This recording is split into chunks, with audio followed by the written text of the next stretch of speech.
It changed my life. We were in the rural jungle villages in the poppy hills of India, going from village to village. I saw things I had never seen before. People were coming to Christ. We were seeing miracles happen. And we ministered in one of the largest slums in the world. I saw all these people who were lost. And so as I stood in that slum at that moment, I cried out to God and I said, Lord, I don't know how, but I want to be a part of the solution of reaching these people.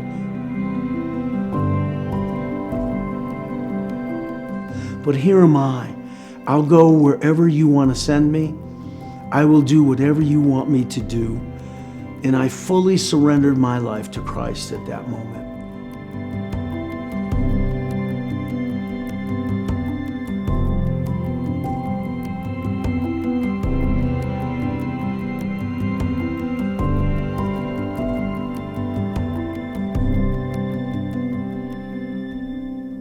And so there was a couple that God sent to Keystone.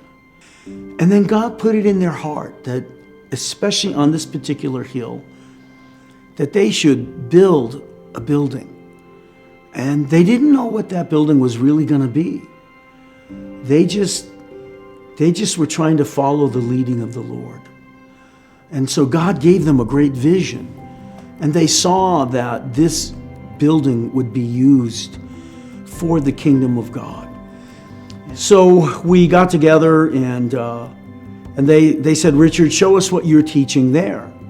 And I got up and I showed them what we were doing, and they said, okay, let's do that.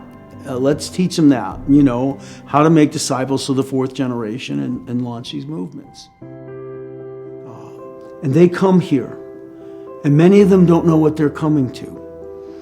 But when they come, one of the first things I do with them is I say, I want to take a good look at you after I introduce myself to them. I want to take a really good look at you today on the first day of the training, because you're going to leave here transformed. And they do.